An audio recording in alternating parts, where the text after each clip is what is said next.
Hi everyone, welcome back to my channel. Today I am going to be talking about introductions and we are going to be using the focus question that is, how is the reader invited to view the concept of discovery or turmoil in burial rites? So of course the first thing that I need to do is I need to make sure that I have broken down the question, that I have planned a response, and then I'm going to walk you through my process for writing an introduction. Now, we know when it comes to introductions that some of us prefer to write the body paragraphs and then go back to write the introduction. Others might prefer to write the introduction, then the body paragraphs. Either way is fine. I prefer to write the introduction first, but at this point, you will know what works for you. As always, I'm going to set a timer so that I make sure that I am working under the time restraints, and I will take you along. Now, an or kind of a question is pretty rare. We don't see them too often, but they are in some of the sample questions. So it's important that we know exactly how to tackle them. Okay, so when we have an or question, we need to make sure that we are paying particular attention to the fact that the word or is there.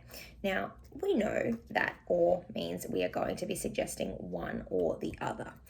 So there is a little bit of choice in this kind of a question. We're not going to write an essay about discovery and turmoil because they're really different, and that's simply not what we're being asked to do. So we're going to break down this question like always. We're going to add in our cognitive verb. So here we are going to be analyzing.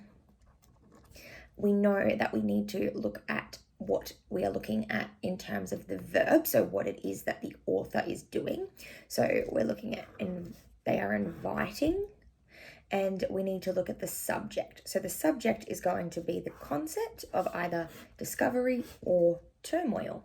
Now, in order to decide which part of the question I'm going to choose to answer, I'm going to break down what each of these mean. So when I'm looking at the word discovery, I might look at it in terms of finding something, locating,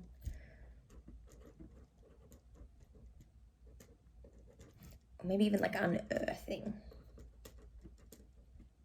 So when I'm looking at turmoil, I'm going to have a look at the fact that it really means like a disturbance.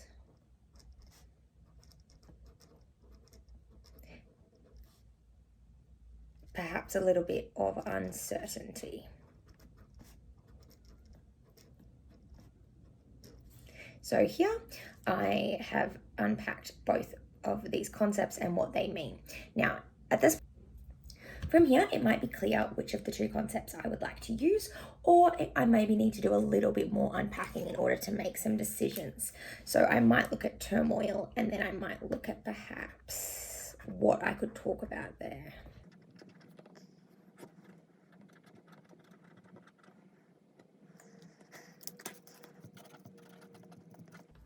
So as always, once I've unpacked the question, I'm going to do some brainstorming, and then I'm going to write a thesis statement.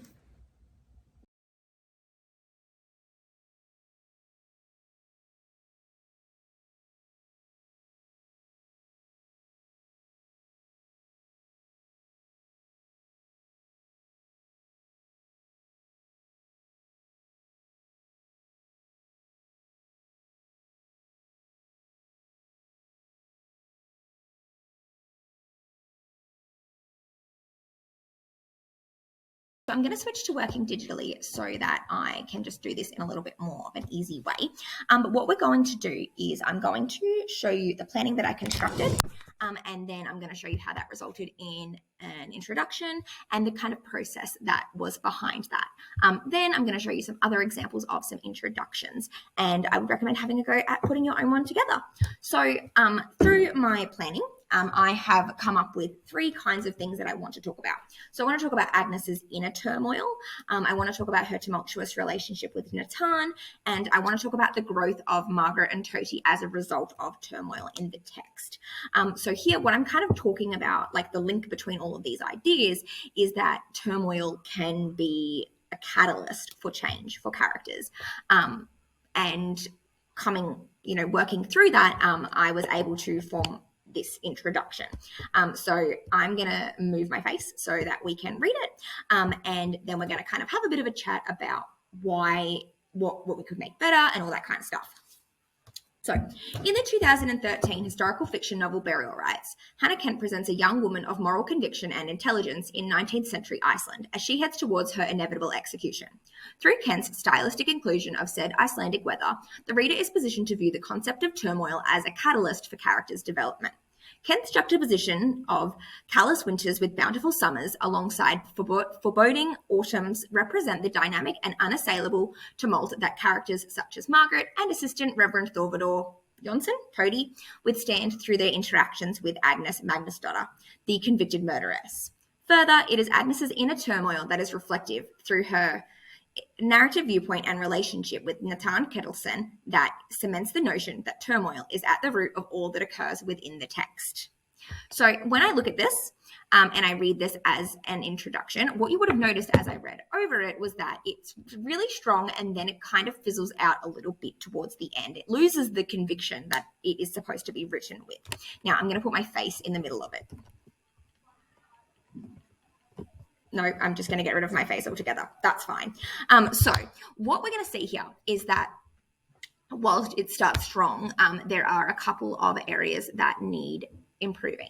Now, as we know, an introduction needs to, it has one core purpose, which is to introduce. So through our writing, we need to make sure we introduce the text through a couple of different. So what we need to do when we are introducing our text is we need to make sure that we introduce the year. So we've got 2013 there, so we can check that off.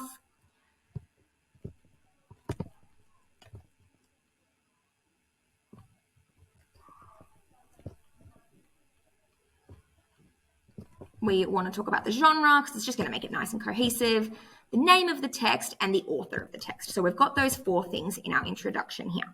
The other thing that we remember we absolutely have to have as a non-negotiable is our thesis statement.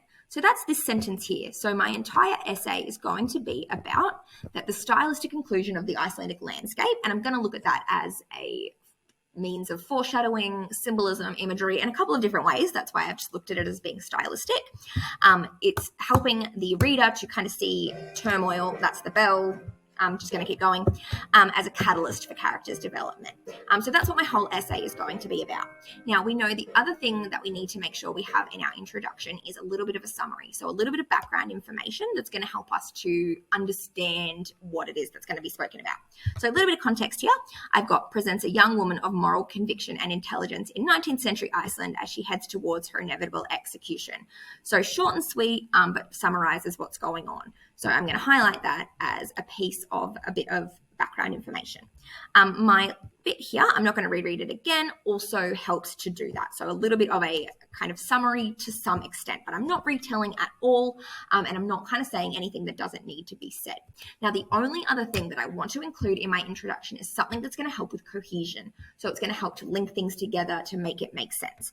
Now, this sentence here, further, it is Agnes's inner turmoil that is reflective through her narrative viewpoint and relationship with Nathan Ketilsson that cements this notion that turmoil is at the root of all that occurs within the text, actually just detracts from the cohesion. So it makes it lose that drive that we want it to have.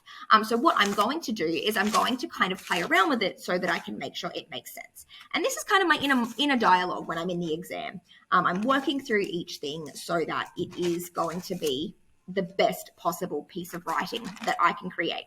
Obviously, I want it to be my best writing ever. So what I'm going to do is I'm going to further it is Agnes's inner turmoil. I'm just going to get rid of it altogether. And let's see how it reads without that last sentence. So I'm just going to, let's just read it all because, you know, like I always say when I'm proofreading, I always proofread from the top. In the 2013 historical fiction novel Burial Rites, Hannah Kent presents a young woman of moral conviction and intelligence in 19th century Iceland as she heads towards her inevitable execution. Through Kent's stylistic inclusion of said Icelandic weather, the reader is positioned to view the concept of turmoil as a catalyst for characters' development. Kent's juxtaposition of callous winters with bountiful summers alongside foreboding autumns represent the dynamic and unassailable tumult that characters such as Margaret and Toady would stand through their interactions with Agnes Magnusdotter, the convicted murderess. So I need something there that's going to help me to make sure that what I am saying flows really nicely. So what I would do if I'm writing a practice essay at home, I might grab open that essay placemat so that I can remind myself if I'm feeling a bit stuck. But if I'm in the exam, I don't have access to that. So I'm going to think about what kinds of phrases and words do I use that make my work more cohesive. So I know I can put a cohesive device that's going to help everything to be cohesive. So what I might say is I could talk about with her use of characterization alongside symbolism, so I'm going to talk about that, and narrative viewpoint, Kent ultimately suggests that it is one's inner turmoil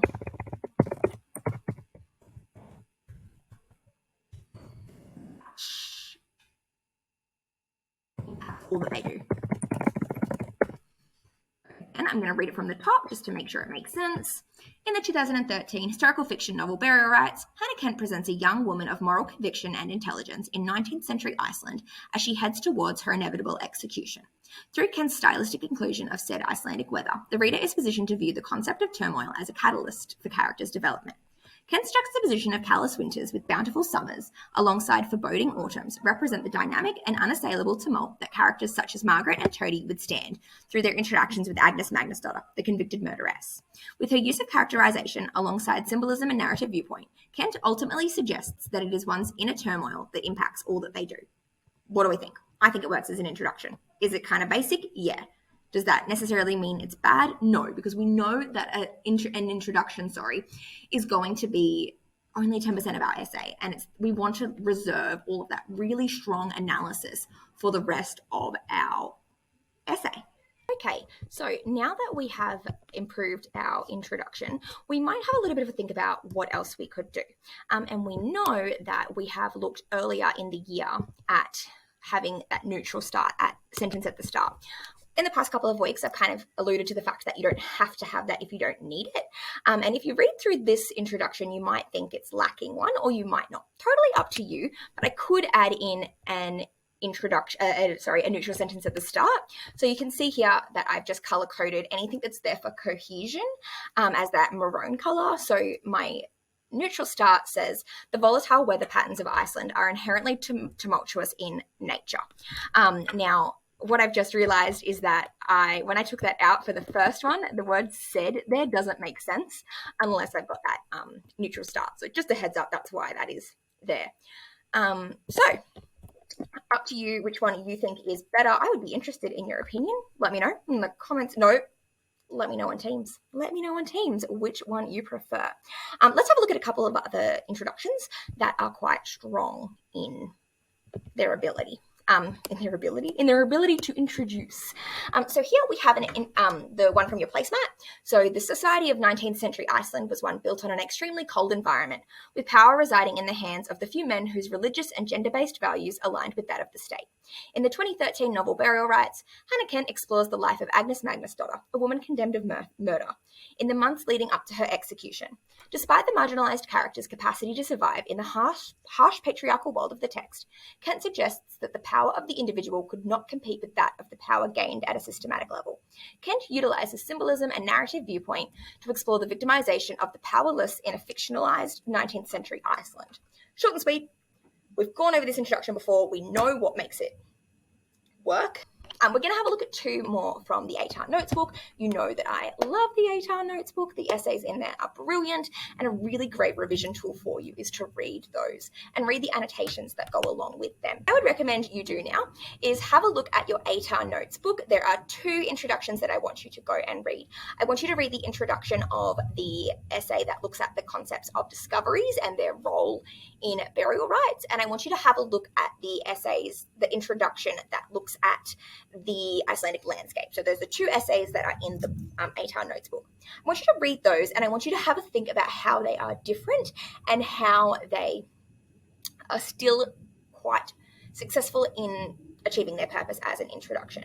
Your introduction is a part of the essay. So if you've got 1,000 words, it's 10%, so it's about 100 words of your essay, but it's a part of that essay. So it needs to flow in really nicely with the rest of your essay. How many times in one sentence can I say the word essay? What I would do now is I would have a look at my planning and I would start writing my body paragraphs. Now, as I continue to write my body paragraphs, I'm going to be reflective and I might go back and change my introduction, and that's totally fine, so long as I'm really nice and clear for my assessor and I make it obvious what I want them to mark. In our next Write an Essay with Me video, we are going to be writing some body paragraphs. So we'll continue on from this introduction to see what our next steps are. I hope that your revision is going really well. Please make sure you let me know if you need anything at all. I am here waiting for you to contact me. That's how desperate I am. Please send me practice essays.